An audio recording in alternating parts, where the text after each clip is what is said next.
The sun did not rise. The sun was carried. This is the first thing you need to understand about the world I am going to take you into.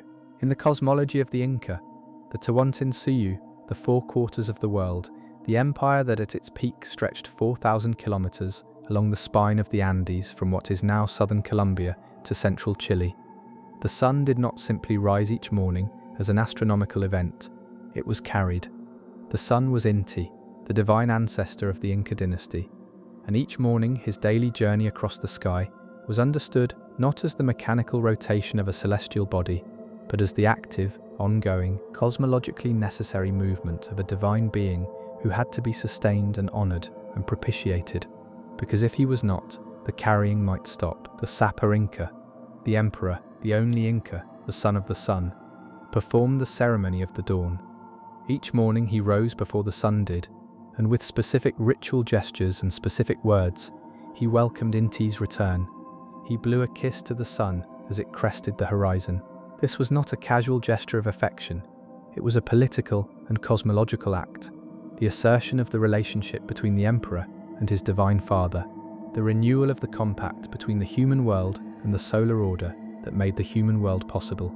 Without this daily renewal, without the ceremony that acknowledged the debt and the relationship, the sun might not come. I have been thinking about this image for a long time, not about its theology, though the theology is fascinating and I will return to it, but about what it meant to wake up in the morning with this understanding of the world, to step into the cold Andean dawn at altitude, in the thin air, with the mountains around you and the stars just beginning to fade, and to understand that the light that is about to arrive needs you, that you are not passive in the world's operation, that the universe is not indifferent to whether you perform your duties or not, that the relationship between the human and the divine is one of mutual obligation, maintained daily through specific acts of devotion. This is the Inca world, not the Inca Empire as an administrative entity, though we will talk about the roads and the storehouses and the census and the bureaucracy because they were extraordinary, but the Inca world as a way of being in reality, a specific understanding of what the world was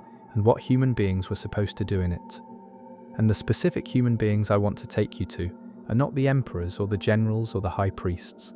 They are the people who made the empire function from below, the quipucamayoc who kept the records in knotted string, the Mita laborers who built the roads in the mountains, the aclla, the chosen women who served the sun in their houses across the empire, the farmers in the terraced fields above Cusco, watching the shadows on the mountain to know when to plant. Tawantinsuyu. The name means the four quarters together, and it describes precisely what the empire was in its self-understanding, a totality, a completeness, the world organized around a center. The center was Cusco, the navel of the world. The word Cusco itself, in Quechua, means navel or center, the city from which the four quarters extended in the four cardinal directions. North was Chinchaysoya, extending up the Pacific coast and into what is now Ecuador and Colombia. South was Colosoya, extending through the Titicaca Basin and into what is now Bolivia, Chile, and Argentina. East was Antisoya, extending into the upper Amazon and the eastern slopes of the Andes. West was Cuntisoya, the smallest quarter, extending to the Pacific coast south of Cusco. The city of Cusco was built to embody this cosmological centrality. Its physical layout was understood as a puma, the sacred animal of Inca power, with the fortress of Sacsayhuaman at the head and the confluence of the two rivers at the tail. The great ceremonial space of Huaycapata, the weeping place, the place of mourning, but also the plaza of public ceremony, was at the heart of the city, the largest public space in pre-Columbian America, capable of holding tens of thousands of people for the great festivals of the Inca calendar. The Coricancha, the golden enclosure, the Temple of the Sun, was the most sacred building in the empire, its interior walls covered with sheets of gold that caught the morning light and turned the interior into a representation of the sun's own dwelling. The mummies of the dead Inca emperors, maintained as living presences in their palaces by the Ayllu, the kinship groups that served them, participated in the ceremonies of the living city as if they were still alive. This last detail requires some unpacking, because it is one of the most distinctive and most important features of the Inca world. When an Inca emperor died, his physical body was mummified and maintained in his palace in Cusco. The palace, The servants, the land, the resources, the entire estate of the dead emperor continued to belong to the dead emperor, or rather, to the Panica, the royal Ailu that descended from him and that continued to serve his mummy as if he were alive. The mummy was brought out for ceremonies, it participated in festivals, it visited other mummies. Decisions were sometimes made in councils that included the mummies of dead rulers, whose intentions were interpreted by their attending priests. The dead did not leave, they remained in Cusco, in their palaces, presiding over the ongoing life of the city. The consequence of this practice for the succession of the empire was significant. Each new Sapa Inca inherited the divine title and the political power, but he did not inherit the estates or the accumulated wealth of his predecessors. Those remained with the dead rulers and their panicas. Each new emperor, therefore, had to acquire new wealth and new resources through conquest, because he could not live on the inheritance of his father. This created a structural incentive for expansion that may help explain the extraordinary pace of Inca imperial growth in the 15th century. The Inca Empire that Pizarro would encounter in 1532 had been built in less than 100 years, expanding from a regional power in the Cusco Valley to the largest empire in the pre-Columbian Americas through a pace of conquest that is genuinely remarkable by any historical standard. But before the conquest, before Pizarro, before the smallpox that preceded him by a decade and may have killed a third or more of the Inca population before the Spanish arrived. Before all of that, there was the world. Let me take you into it. The road. The Inca road system is one of the supreme engineering achievements of the pre-Columbian Americas. Approximately 40,000 kilometers of road connected the four quarters of the empire, running through some of the most extreme terrain on the surface of the earth, along the high plateaus of the Altiplano at 4,000 meters above sea level, up into the mountain passes above 5,000 meters, down into the steep-sided valleys of the Andes, across the coastal desert where the road was sometimes paved with flat stones and sometimes marked by wooden posts in the sand. The road crossed rivers on suspension bridges, some of them spanning more than 40 meters, woven from the fibers of the coya plant, maintained by the communities adjacent to them as part of their mito obligations, replaced every 2 years when the fibers began to deteriorate. The road was not built for wheeled vehicles because the Inca had no wheeled vehicles, not because they didn't know about the wheel, but because the wheel is of limited use in the specific terrain of the Andes, where the grades are too steep and the paths too narrow for wheeled transport. The road was built for human feet and for llamas. The llama was the Inca Empire's primary pack animal, capable of carrying loads of about 40 kilograms over long distances at altitude. But it was not a riding animal. The Inca walked, or they ran, the chasqui. The postal runners were one of the most celebrated achievements of the Inca system. Chasqui stations were posted every few kilometers along the road, each staffed by relay runners who were stationed there for specific periods as part of the Mita system. A message carried by chasqui, in the form of a quipu, which I will describe shortly, or as a verbal message, could travel from Cusco to the coast in 3 days and from Cusco to Quito, over 2,000 kilometers to the north, in under 2 weeks. The runners did not carry the message the entire distance. They ran their relay section at full speed and handed the message to the next runner, who ran his section, and so on down the chain. Fresh fish caught on the Pacific coast was delivered to the Sapa Inca's table in Cusco, 2 or 3 days' journey inland and 3,000 meters higher by this system. The fresh fish was a demonstration of imperial power as much as a gastronomic preference. It said that the empire's reach was long enough to bring the sea's freshness to the mountains before it spoiled. The quipu. The record-keeping system of the Inca is one of the most extraordinary cognitive technologies in human history. And it is one of the things about the Inca world that I find most difficult to convey adequately, because it challenges so deeply the assumption that writing, the recording of language in visual marks on a surface, is the only way to preserve complex information across time and space. The quipu was not writing. It was a system of knotted strings, a main cord from which hung dozens or hundreds of pendant cords, each pendant cord carrying a series of knots tied in specific positions and specific patterns. The whole assembly encoding information in a 3-dimensional, tactile medium that could be read by trained hands in the same way that a written text could be read by trained eyes. The quipucamayoc, the quipu keeper, was a trained specialist whose role was to read, create, and interpret quipus. The training took years. The information encoded in quipus included the population census that the Inca state maintained with remarkable regularity and accuracy, the inventories of the state storehouses that distributed food and goods across the empire, the tribute obligations of the different communities, the records of the meter labor system, and, this is the part that makes me stop, narrative information, perhaps including the histories and the genealogies of the Inca rulers, perhaps including the mythological narratives of the cosmological tradition. I say perhaps because the quipu is not yet fully deciphered.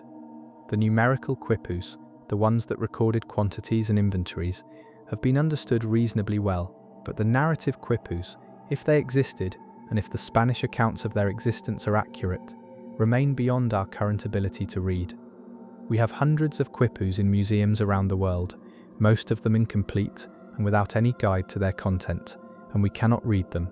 This is one of the great silences in the historical record of the ancient world. The Inca Empire may have had a rich tradition of record keeping in a medium we cannot yet interpret, and the histories and the narratives that were encoded in that medium may be lost to us not because the quipus were destroyed, many survive, but because the knowledge of how to read them died with the quipucamayoc, who were killed in the Spanish conquest and the epidemics that preceded it. The mita, the labor tax system that sustained the Inca state, was not, in its own understanding, a system of taxation at all. It was something more fundamental, the specific expression of the reciprocal obligations that bound the Inca emperor to his subjects and his subjects to the emperor. The mita, the word means turn or time in Quechua, was the obligation of each community to provide labor for the state for a specific period each year. This labor was used to build and maintain the roads and the suspension bridges, to construct the state storehouses called colca, to work the lands that supported the state religious establishment, to serve in the army, to weave the fine cloth that was the Inca state's primary currency of gift and obligation, and to build the great architectural projects of the empire, the temples, the palaces, the royal retreats at Machu Picchu and elsewhere. In return for the mita labor, the state provided food, clothing, tools, and chicha, the maize beer that was both a practical caloric supplement and a ritual substance, offered to the gods and shared at the ceremonies that marked the mita workers' integration into the state's project. The reciprocity was real and taken seriously. The state fed and clothed the workers, provided everything they needed while they were in state service, and took their labor as payment. The system was not experienced, at least in its ideal functioning, before the strains of rapid expansion made ideal functioning increasingly difficult, as exploitation, but as participation in the larger project of the cosmic order that the Sapa Inca maintained. Let me give you a specific person. His name, or the name we have for him, drawn from the chronicles that the Spanish compiled in the decades after the conquest by interviewing survivors, was Cusco, and he was a quipucamayoc in the service of the Inca state at Cusco in the early 16th century. He was perhaps 40 years old in the last decade before Pizarro's arrival, which means he had been trained in his craft in the period when the empire was at or near its peak. He had memorized the specific convention for reading the quipus of his particular administrative unit. He knew which knots encoded tens and which hundreds, which pendants recorded population, and which recorded maize, which colors indicated which categories of information. He had been examining and creating and reading quipus for perhaps 20 years. On any given morning in Cusco in 1525 or so, 7 years before Pizarro's arrival, but in the period when the smallpox that preceded the Spanish was already beginning to move through the empire, though Cusco may not yet have known it, he would have been at his work. The quipus he was reading might have recorded the last census of the Chinche quarter. They would have told him the population of specific communities, the number of men of fighting age, the number of women and children, the livestock, the agricultural output, the tribute obligations outstanding and fulfilled. This was real, accurate information, the product of the most systematic census-taking in the pre-Columbian Americas, and Cusco was the person who held it in his hands and in his memory. He would have known, reading those quipus, about communities he had never visited, whose names he recognized from his training, whose populations and obligations were part of the web of knowledge that he maintained. He was a kind of interface between the abstract empire and the specific people who constituted it. The person who translated the living reality of human communities into the knotted information that the state required, and then translated back from the knotted information to the human reality when the state needed to act. He was, in a very specific sense, the empire's memory, one of many such memories, distributed across the road system in their stations, maintaining the information that held the four quarters together, the aclla. The chosen women occupied a position in the Inca social system that is both remarkable and difficult to evaluate fairly from outside the system's own framework. Each year, across the empire, girls of approximately 10 years old were selected, chosen, by officials traveling through the communities for their beauty, their health, and their intelligence. They were taken from their families and brought to houses of the aclla hoazi, which existed in every major population center in the empire. There they lived under the supervision of the mamacuna, elder women who had themselves been aclla and were trained in weaving, in the preparation of chicha, in the religious practices associated with the cult of Inti and the other major Inca deities, and in the specific skills and knowledge that their eventual destiny would require. Their eventual destinies varied. The most skilled and the most beautiful might become wives or concubines of the Sapa Inca, which was the highest honor the system offered. Others became wives of curicas, local lords, or of particularly distinguished soldiers, as gifts from the emperor that expressed both reward and the incorporation of the recipients into the system of imperial obligation. Others remained in the aclas as permanent religious servants, the mamacuna of the next generation, and some, a small number, but enough for their existence to be recorded in the chronicles, became quipucamayoc, the sacred offerings, human sacrifices made at the great ceremonial occasions of the imperial calendar, the quipucamayoc. I want to be careful here, because human sacrifice is a topic that the Western encounter with pre-Columbian cultures has handled badly for 500 years, either in the direction of sensationalism, emphasizing the violence of the practice as evidence of the civilization's barbarism, or in the direction of denial, softening or minimizing the practice in the desire to protect the civilization's reputation. Both approaches are dishonest. Human sacrifice occurred in the Inca world. It was relatively rare compared to the Aztec practice, which was on a genuinely different scale. But it was real, and it had a specific place in the Inca cosmological system. The quipucamayoc ceremonies occurred at the great turning points of the imperial calendar: the death of a Sapa Inca and the accession of his successor, the birth of an heir, a major military victory, a great natural disaster. The children who were sacrificed, typically young, healthy, and physically perfect, were the most precious offering the empire could make to the gods. And the specific logic was the logic of reciprocity that organized the entire Inca system. You gave to the gods the most valuable thing you had, and in return the gods maintained the cosmic order that made the human world possible. The children themselves were treated with extraordinary care and honor in the period leading up to the sacrifice. They were given fine clothes and fine food. They were venerated as already semi-divine. They participated in ceremonies that acknowledged their status as cosmic intermediaries.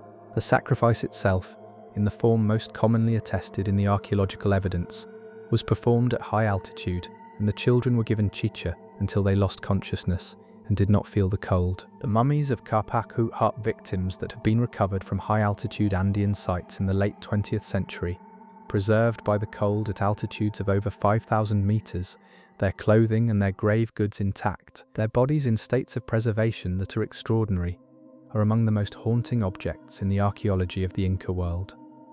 The most famous, the Llullayahiaco children found at the summit of the Llullayahiaco volcano in Argentina in 1999 were 3 children: a girl of about 15, a girl of about 6, and a boy of about 7, buried together with their offerings and their clothing and their food at an altitude of 6,739 meters, the highest archaeological site in the world.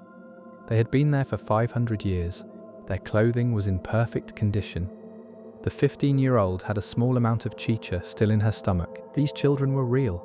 They had real lives before the ceremony, real families who gave them up for a specific reason within a specific cosmological framework that made their sacrifice meaningful rather than arbitrary. The framework does not make the loss smaller. The loss of a specific child is the loss of a specific child regardless of the cosmological context, but it makes the act intelligible rather than merely horrifying, which is the beginning of the historical understanding that these children deserve. Machu Picchu. I've been waiting to give you Machu Picchu because it deserves its own moment in the story. The site that the Peruvian archaeologist Hiram Bingham discovered in 1911, discovered in the specific sense of bringing it to the attention of the outside world since the local communities knew of its existence, sits on a ridge between two mountain peaks at about 2,030 meters above sea level, above the Urubamba River Gorge in the Sacred Valley north of Cusco. It is surrounded on three sides by near-vertical drops of several hundred meters, accessible in the ancient period only from the Inca road that approached from the south along the ridge. It is one of the most dramatically situated human constructions in the world. The buildings of Machu Picchu are made of the precisely fitted granite that characterizes the finest Inca architecture, stones cut and fitted together without mortar, the joints so tight that a knife blade cannot be inserted between them, the walls slightly inward angled in the specific Inca manner that gave them the earthquake resistance that has allowed many of them to survive 500 years. The terraced agricultural areas descend the mountain on the west side.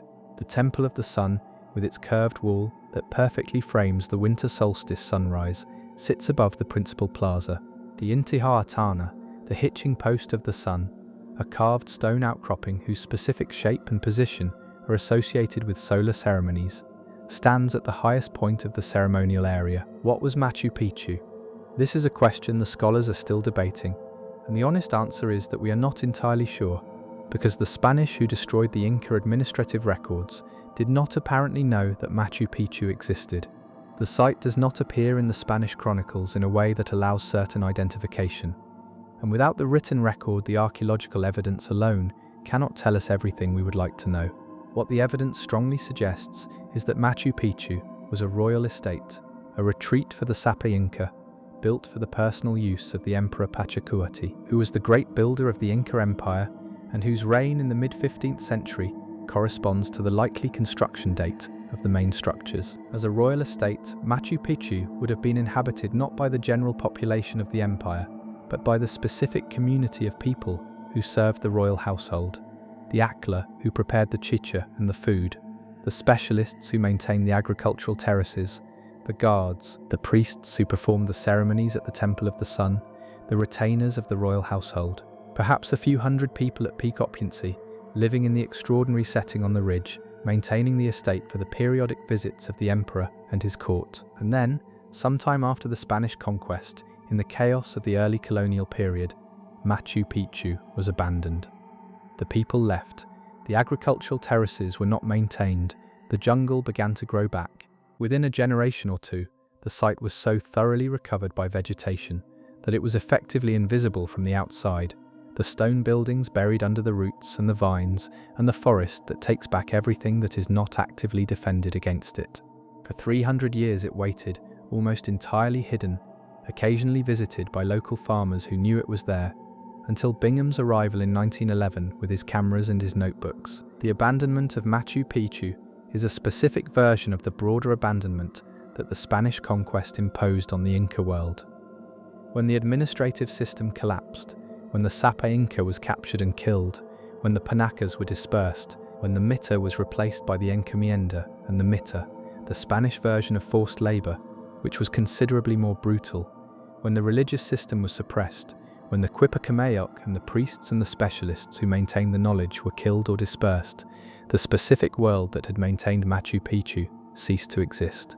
And without the world, the place had no one to care for it, and it returned to the mountain, the road system. I want to come back to the road, because the road is the most tangible surviving expression of what the Inca Empire was. Much of it is still there. 4,000 kilometers of the original road system survives in various states of preservation, some of it maintained and used by the Quechua communities that have lived in the Andes for 500 years since the empire's fall. Walking the Inca Trail to Machu Picchu, the 4-day trek that is one of the most popular long-distance hiking routes in the world, is to walk on the actual road that the chasqui runners used, that the Mita workers travelled, that the royal processions took when the Sapa Inca travelled through the Sacred Valley. What strikes hikers on the Inca Trail, consistently and regardless of their prior knowledge of Inca history, is the scale of the engineering. The road goes over mountain passes above 4,000 meters. It descends into cloud forest on stairways of precisely fitted stone that have not moved in 500 years. It crosses ravines on ancient bridges and hugs cliff faces on paths cut from living rock. It passes through the ruins of way stations, the tambo, where travelers and chasqui rested and where the storehouses provided food and supplies. The road was built without iron tools, without gunpowder, without wheeled vehicles, and without draft animals larger than the llama. It was built by human hands and human knowledge and human labor, organized by the meter system into the most effective construction force in the pre-Columbian Americas, the calendar and the chasqui system. The Inca calendar was not merely a system for tracking time. It was a cosmological map of the world, organized around the chasqui system, the network of 41 imaginary lines radiating from the Coricancha, each line passing through a series of hokkers, sacred sites, scattered through the landscape around Cusco. There were 328 hokkers in the chasqui system, approximately the number of days in a sidereal lunar year, and each hokker was associated with a specific social group, a specific month, and a specific ritual obligation. The maintenance of the chasqui system, the regular ceremonies performed at each huaca by the groups responsible for it, was the practical expression of the Inca understanding that the human world and the divine world were in continuous relationship, that the maintenance of the cosmic order required specific human acts at specific places at specific times. The chasqui system encoded in physical space the entire social and cosmological order of the Inca world. To walk from the Coricancha along one of the chasqui lines was to move through the cosmological body of the empire, visiting the sacred sites that expressed the relationship between the human community and the divine forces that governed its world. The hokkers included mountains, springs, caves, stones, and specific locations associated with mythological events in the Inca origin narrative.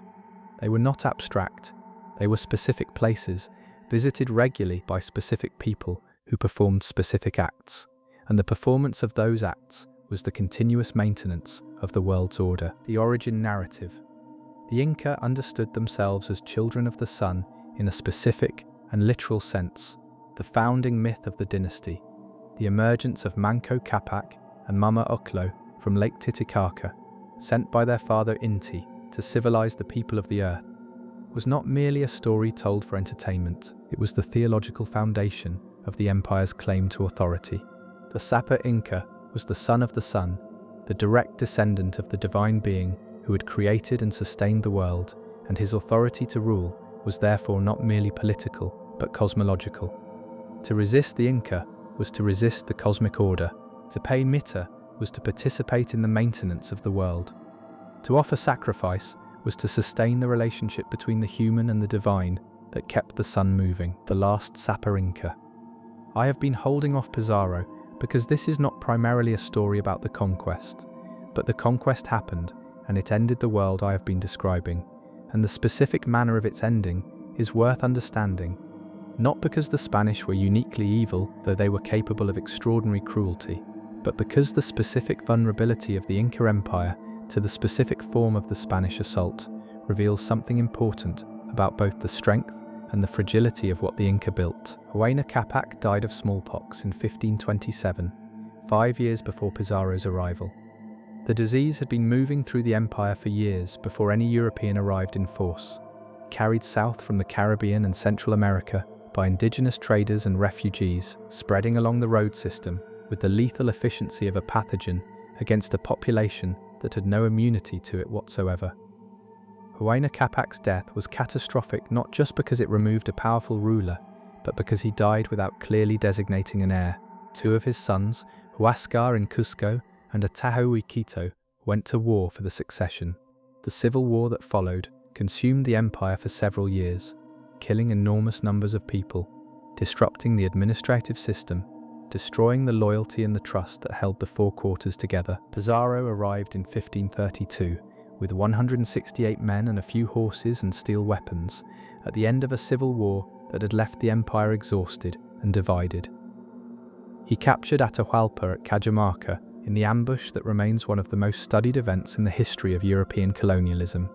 The specific mechanism by which 168 men seized the emperor of an empire of 10 or 12 million people, and held him for the ransom of a room filled with gold and 2 rooms filled with silver.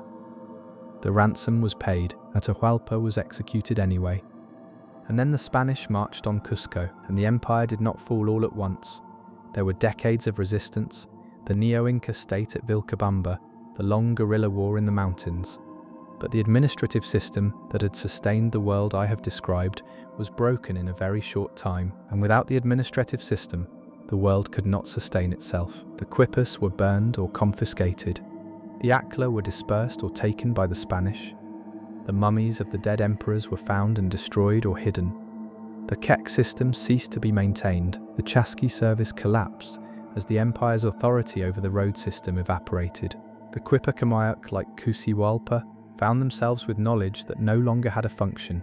The state they had served was gone.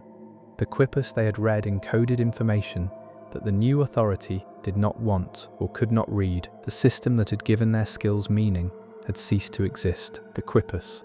Some survived. Hundreds of quipus are in collections around the world, mute in the hands of scholars who are working with computer analysis and linguistic theory and the occasional ethnographic clue to try to understand what they contain. Some recent research suggests that at least some quipus may encode narrative information in ways that the earlier scholarship had not recognized, that the color patterns and the specific knot sequences may be more complex and more meaningful than the numerical reading alone had suggested. The decipherment is not complete. It may never be complete, but the work continues. And in the Andes, in the communities that have been there since before the Inca and that have continued to be there through the Spanish colonial period and the independence of the Andean nations and the present day, the Quechua language is still spoken. The specific language in which the quipucamayoc thought about their quipus, in which the chasqui received and transmitted their messages, in which the aclla sang their songs to the sun, in which the farmers discussed the growing season, and the priests performed the ceremonies, and the children were taught the names of the mountains. That language is still alive, spoken today by millions of people in Peru and Bolivia and Ecuador and Chile. It is one of the largest indigenous language families in the Americas, and its survival is itself a form of the continuity that the Inca world built into the land and the people of the Andes. The terraced fields, the agricultural terraces that the Mita workers constructed on the steep Andean hillsides are still there. Many of them are still used. The Inca engineering, the specific design of the terraces to prevent erosion, to manage water, to create microclimates at different altitudes that allowed the cultivation of different crops, is still functioning after 500 years. The knowledge of how to build and maintain them was not lost with the empire. It was held by the communities who had built them and who continued to farm them.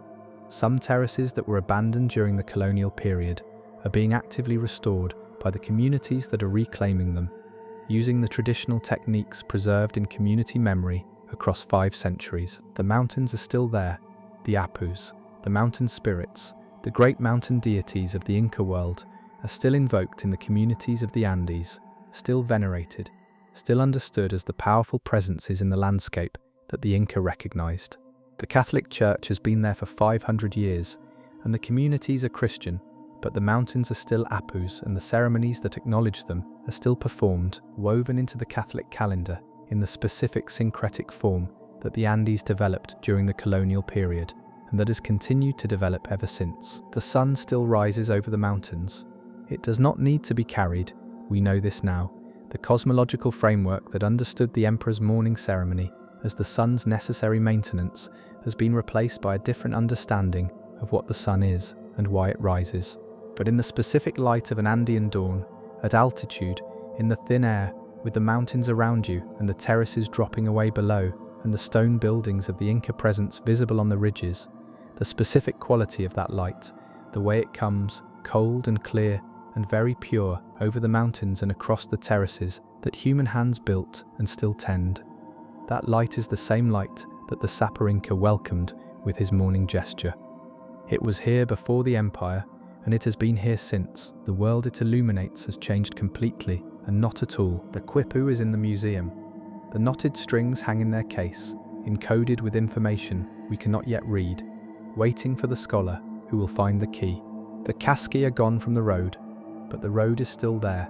The the stones fitted without mortar, still in place after 5 centuries, and people still walk it. The aclla are gone, but the weaving tradition they maintained lives in the communities that still produce the complex textile patterns that encode cosmological meaning in thread and color. The mummies of the Sapa Inca are gone, destroyed by the Spanish, mostly, though some were hidden and some have been found. But the mountains in which the quipucamayoc still sleep are unchanged, the children in their high cold chambers, perfectly preserved, waiting. Cusihualpa, the quipucamayoc, reading his knotted strings in the morning light of Cusco in 1525. What was he reading? A census, perhaps. The population of a community in the Chinche quarter, the number of llamas in the state herds above Cusco, the tribute of cloth outstanding from 3 communities in the Colla Sul, real information about real people, encoded in a medium we cannot read, held in trained hands that no longer hold anything. The sun was carried. Every morning, the ceremony was performed. Every morning, Inti was welcomed back from his nocturnal journey through the underworld. Every morning, the compact was renewed. Every morning, the world was sustained. And then, one morning, the ceremony was not performed. The Sapa Inca, who should have blown his kiss to the rising sun, was dead, or in chains, or fleeing through the mountains. And the sun rose anyway, because the sun does not need to be carried. It was the human world that needed the ceremony, needed the act of commitment, the daily renewal of the sense that the world's continuation required something of you, needed the cosmological framework that made the specific daily life of a quipucamayoc in Cusco meaningful, in a way that extended beyond the immediate and the practical. That morning came, and the sun rose, and the world that had produced Machu Picchu, and the road and the chasqui system, and the quipu, and the aclla and the chasqui, and the specific understanding of Inti as the divine ancestor of the dynasty.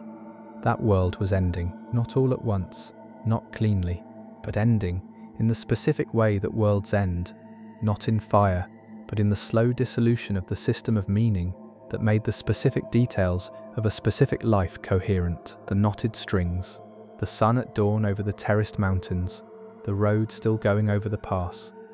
These are what remain. I wish you a calm and peaceful night. Let me go deeper into the world before I return to the ending, because I have given you the architecture and the administrative system and the cosmology, but I have not given you the texture of daily life at different levels of the social order. And the Inca world was inhabited by millions of people whose daily lives were very different from the life of the Sapa Inca or the quipucamayoc in Cusco, the farming community in the mountains.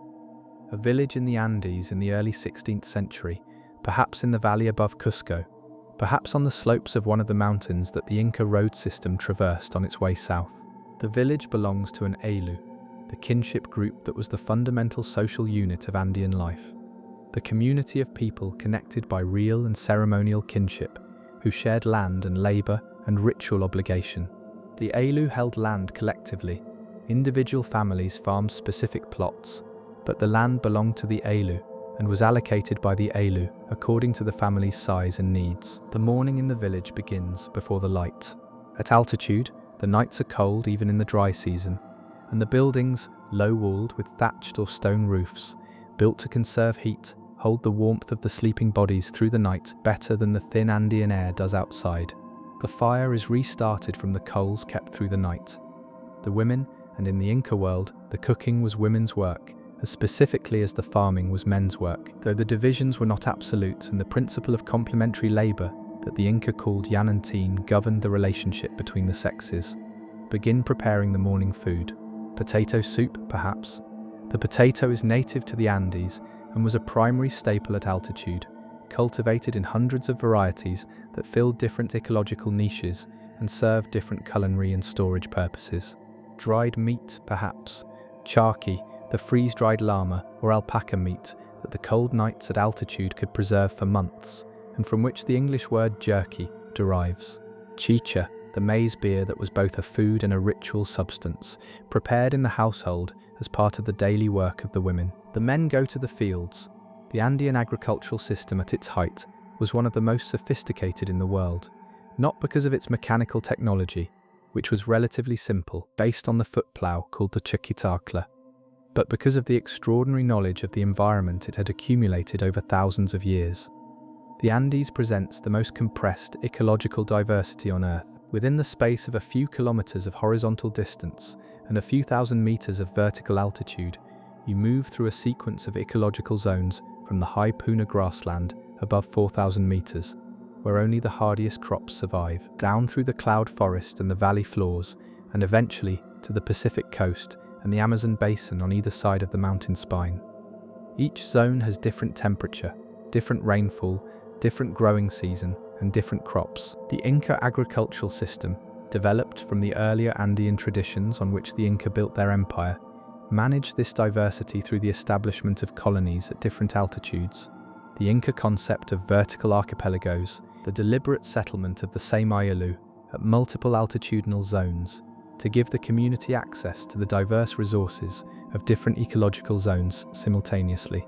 A community in the central valleys might maintain herding rights on the high Puna, agricultural rights in the mid-level agricultural zones, and access through exchange to the products of the lower valleys and the coast.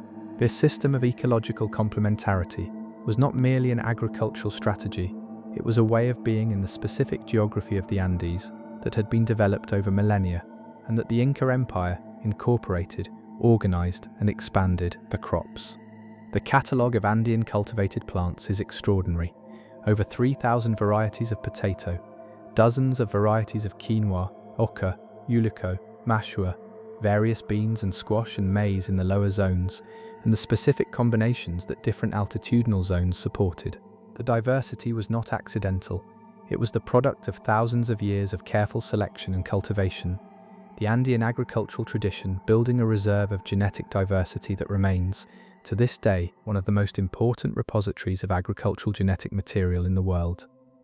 The Irish potato famine of the 1840s killed 1 million people, partly because the potato varieties planted in Ireland were a very narrow selection from the Andean diversity, vulnerable to the specific pathogen that killed them because they lacked the specific resistance that other Andean varieties possessed. The llama. I have mentioned the llama as a pack animal, but the llama was much more than a pack animal in the Inca world. It was the primary source of fiber for the weaving that was one of the most important productive activities of Andean culture, the primary source of meat for the ceremonial feasts that marked the important occasions of the Inca calendar, the primary sacrificial animal whose entrails were used for divination and whose blood was offered at the major ceremonies. The alpaca, the camelid relative of the llama, smaller and with finer fiber, provided the extraordinary fiber from which the finest Inca textiles were woven, the cumbai cloth that was so fine and so labor-intensive to produce that it was used as the primary medium of value exchange in the Inca gift economy. The weaving.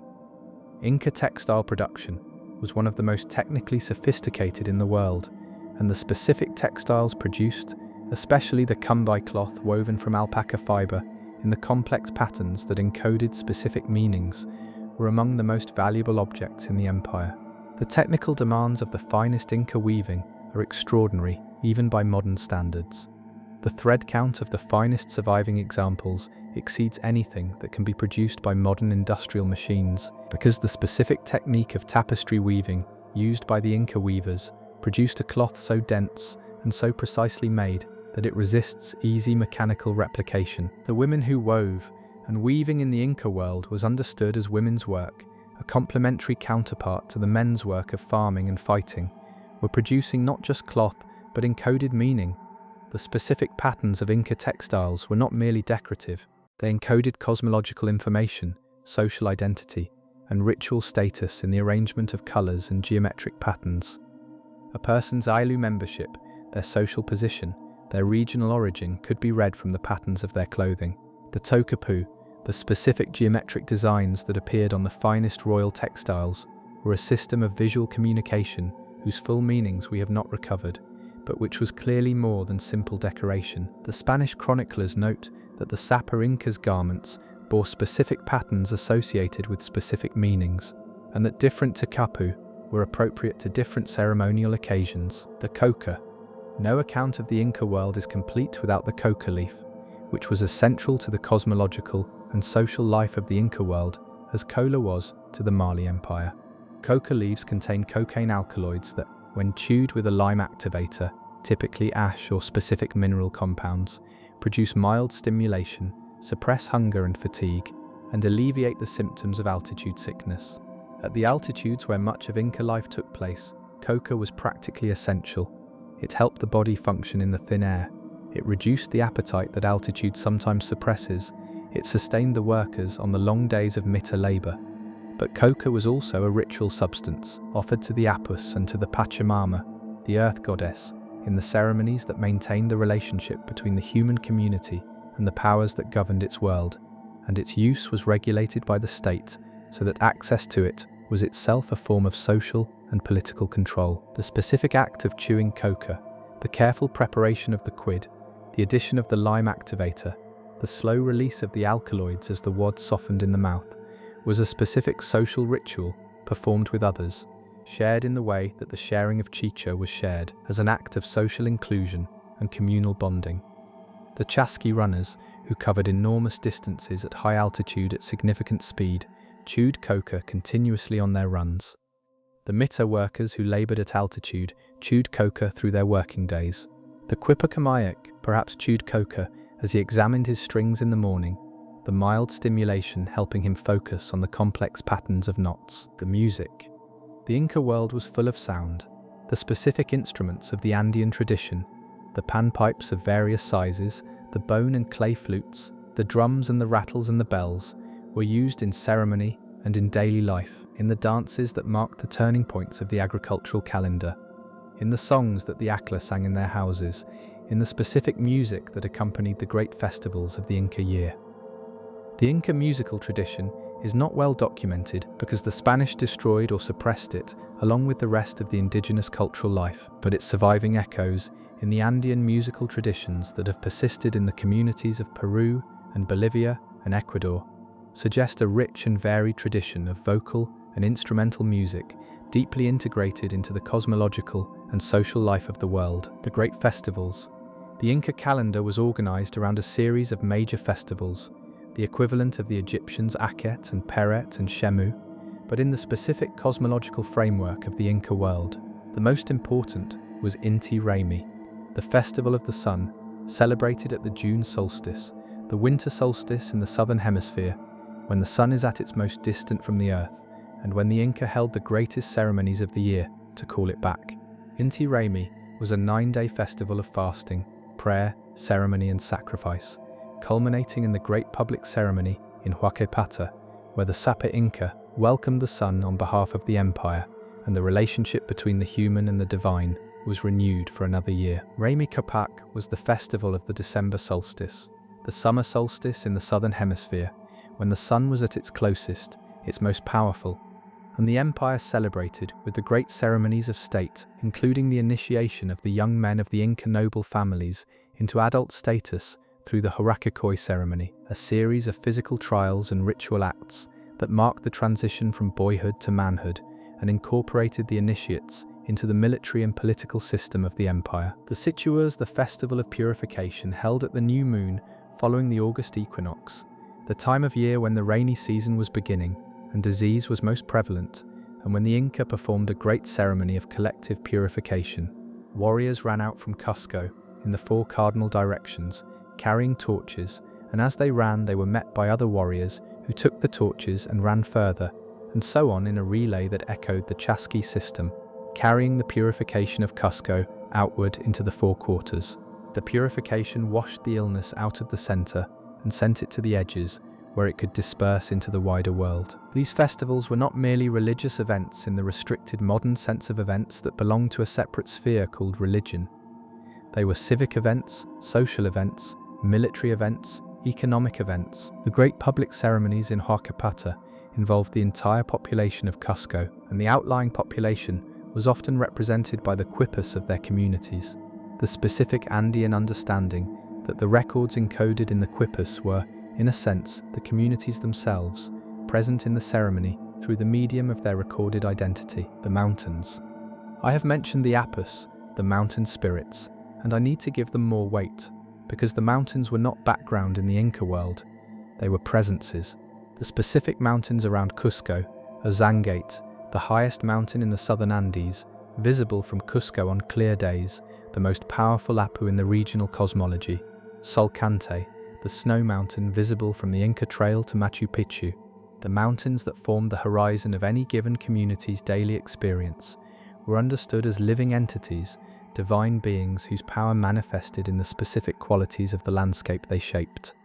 A mountain that sheltered a valley from wind was a protective apu.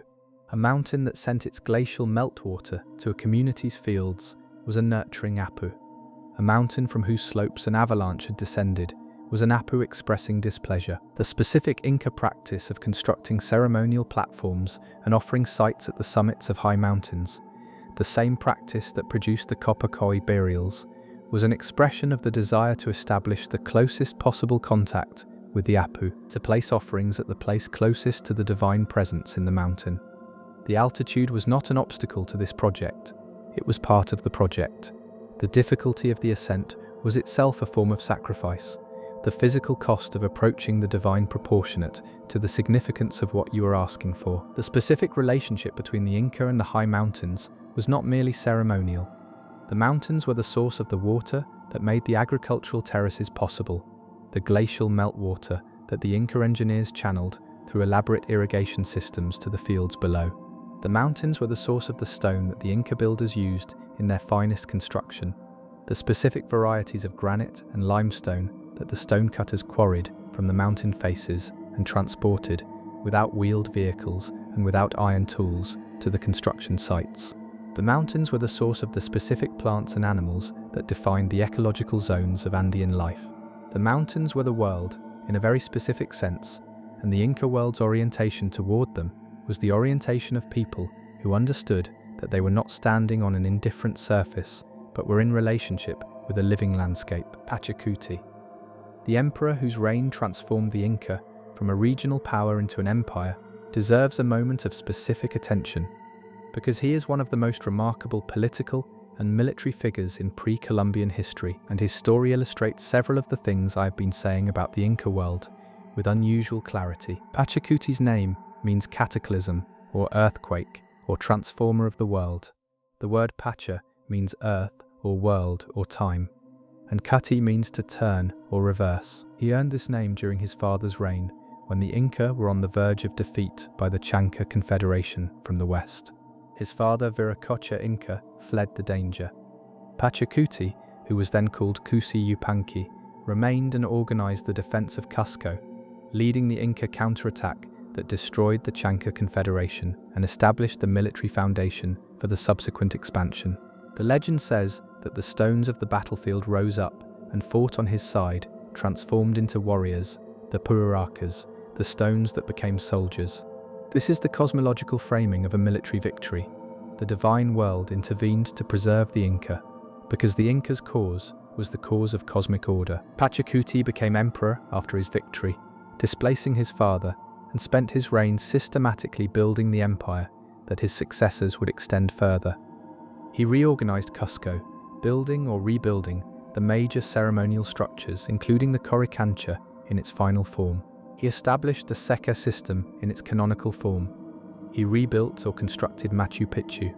He organized the road system. He codified the administrative practices, the census, the quipu record keeping, the mita system, into the form that the empire would maintain until Pizarro's arrival. He also composed, or is credited with composing, the hymns to Inti that the priests sang at the solar festivals.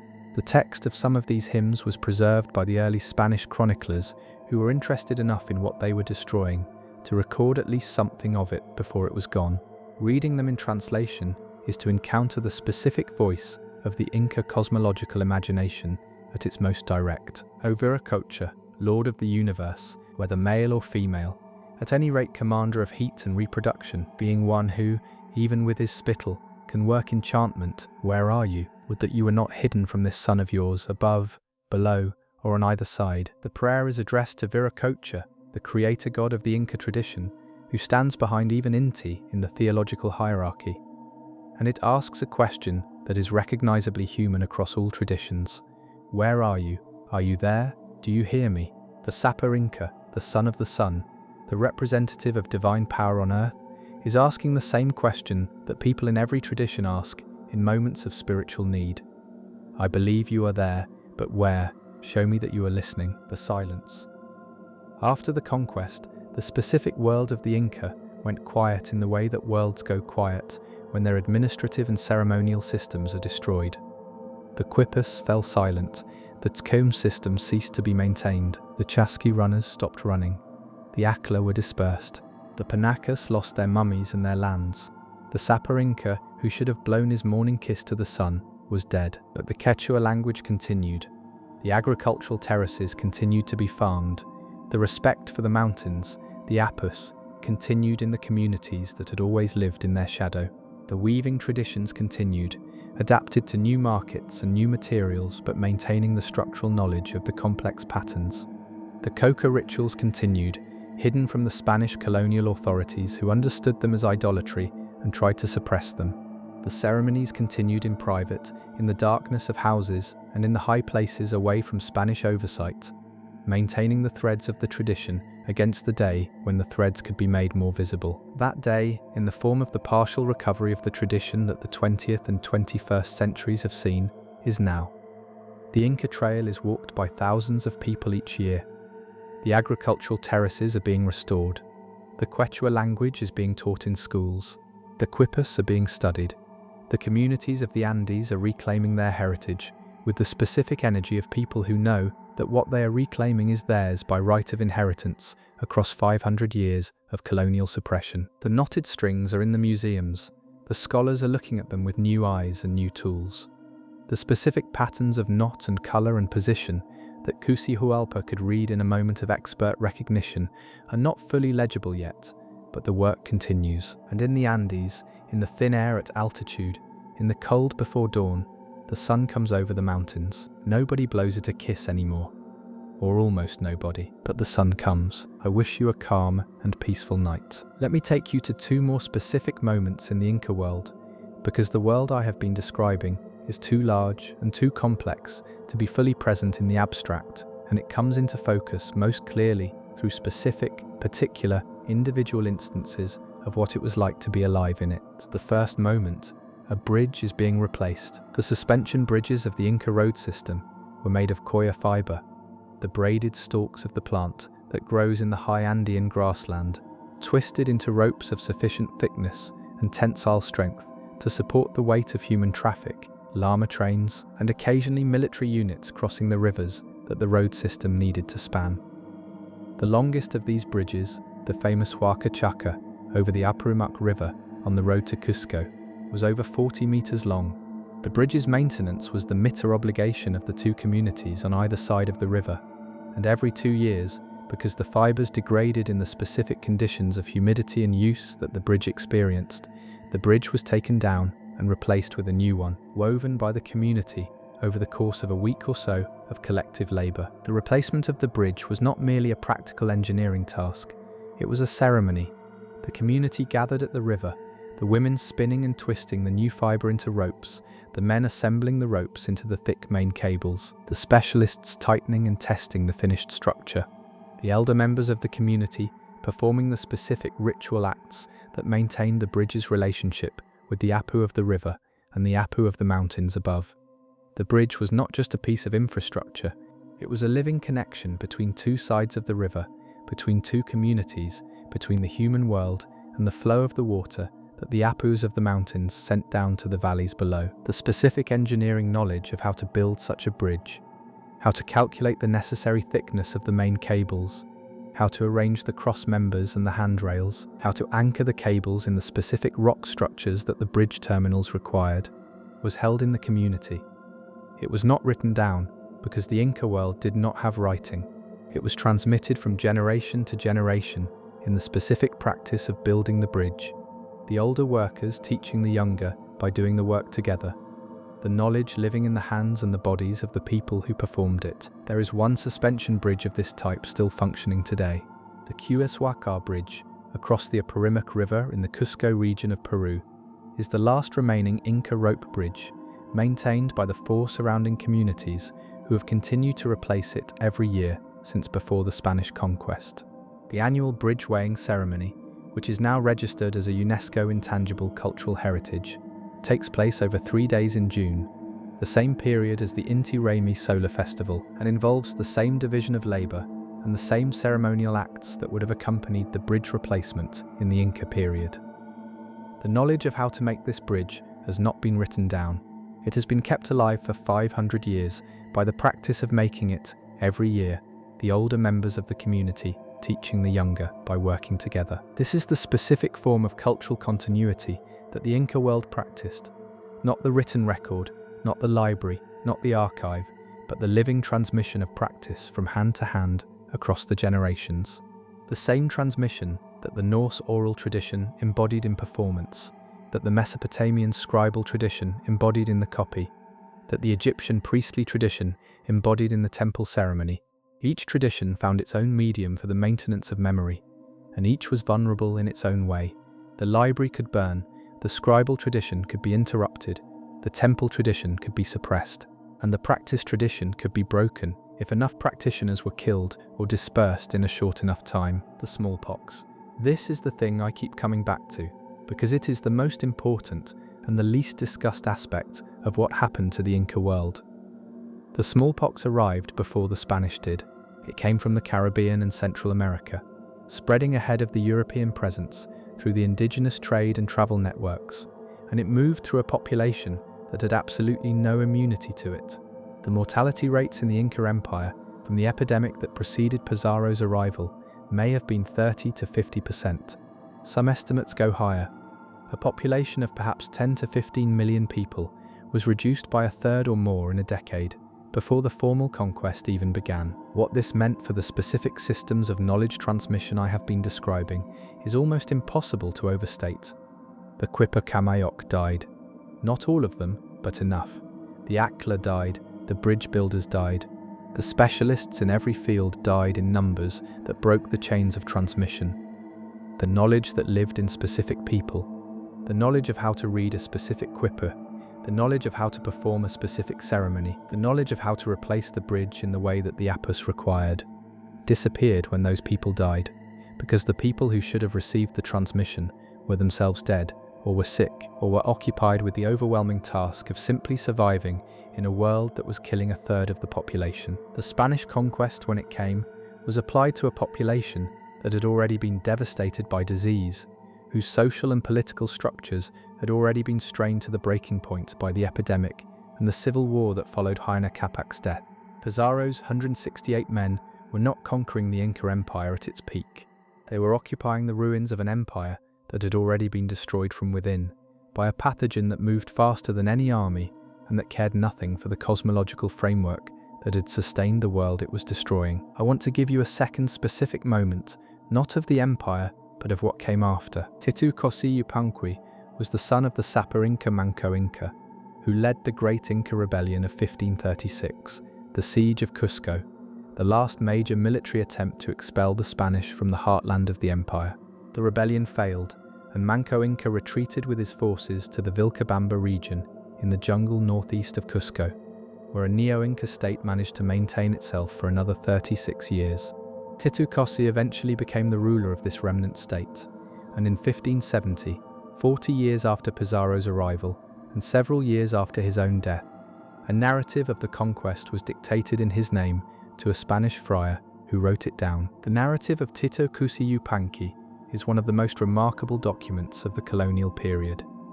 It is the account of the conquest told from the Inca perspective in Quechua, translated into Spanish by a bilingual interpreter, shaped by the political and legal conventions that the Spanish colonial system required for such a document, but genuine in its Inca perspective in ways that make it unlike anything else in the colonial record.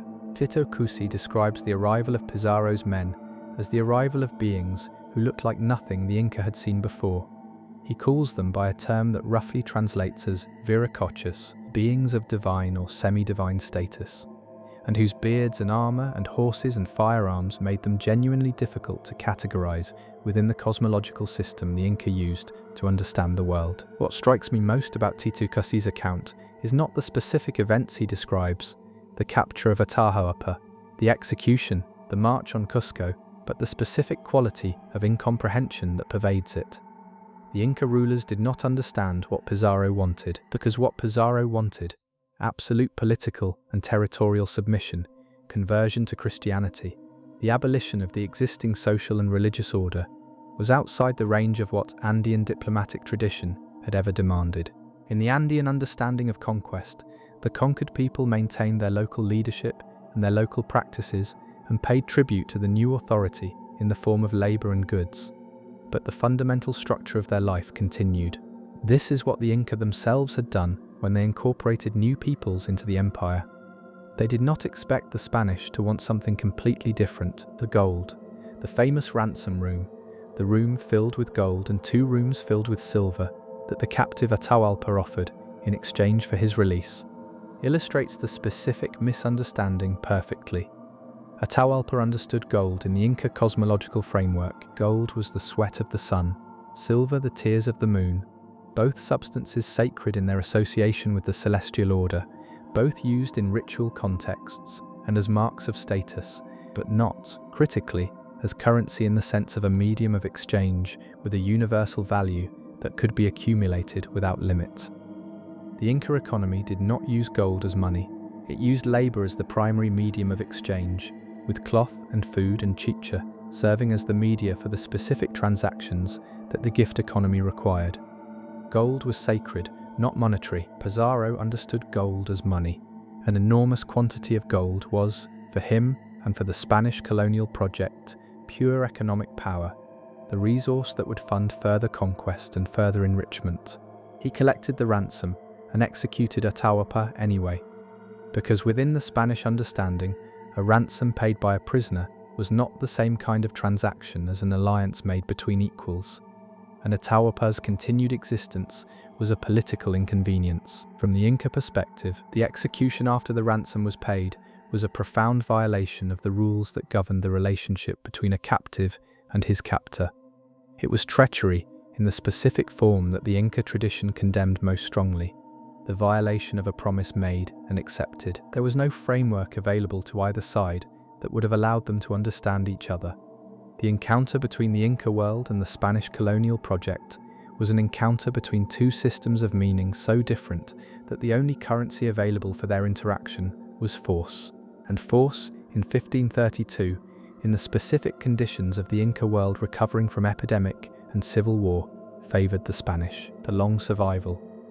But I want to end not with the conquest, but with the survival, because the survival is real, and it matters, and it is not celebrated enough. The Quechua people are still there.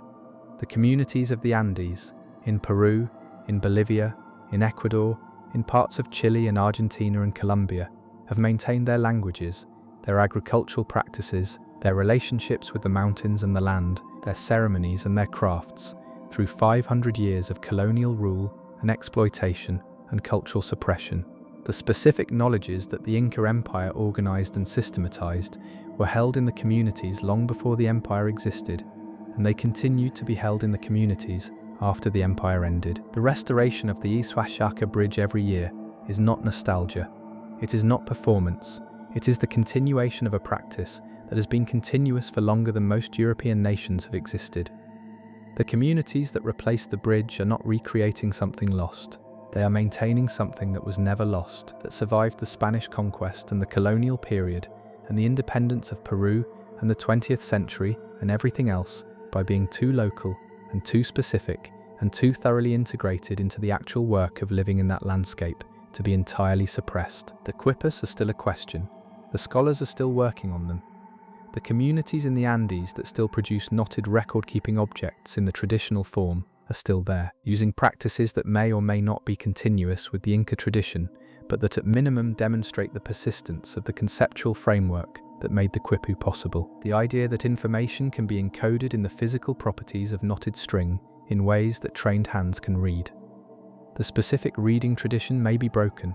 The conceptual tradition may not be. Inti is celebrated again in Cusco, the festival of the sun, which was suppressed by the Spanish colonial authorities and which ceased to be performed publicly for 400 years, was revived in 1944 and is now celebrated every year on June 24th at the fortress of Sacsayhuaman, the site from which the proceedings begin their descent to Huaquipata. It is, unavoidably, a modern recreation rather than a direct continuation. The specific participants, the specific ritual knowledge, the specific cosmological framework within which the original ceremony was embedded have been transformed by 4 centuries of colonial history and are not present in the revival in their original form. But the sun is present, the mountains are present, the Quechua language is present, the people are present, and the ceremony, in its modern form, is an assertion of something real, that this world existed, that it was valuable, that its successors have not forgotten it. The sun still rises over the Andes. Each morning, in the thin air above 4,000 meters, the light comes over the mountains in the specific quality that the altitude and the clarity of the Andean atmosphere produce. A light that is both very bright and very cold, that illuminates without warming in the first moments, that makes the mountains seem very close and very sharp, that catches the snow on the peaks and turns it briefly gold before the sun is fully up and the light becomes ordinary. In that moment, that specific quality of Andean dawn, the Sapa Inca's morning gesture, makes a different kind of sense. Not cosmological, not as a literal maintenance of the sun's movement, but as an expression of the specific relationship between a human being and the world that produces and surrounds that human being. The dawn is worth acknowledging. The light is worth welcoming.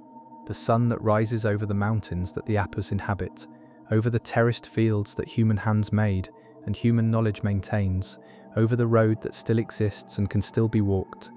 That sun is the same sun that the Inca world understood as the source of everything, and the impulse to acknowledge it, to bow toward it, to make some gesture of recognition toward the thing that makes everything possible. That impulse is not absurd, it is human. It may be the most human thing in the Inca world. The quipu waits in its museum case. The knotted strings hang in silence. The morning light falls on them through the museum window, the same light that fell on Cusi hands as he read them in Cusco in 1525. The light does not read the quipu, it only illuminates what is there. The rest is our work. I wish you a calm and peaceful night.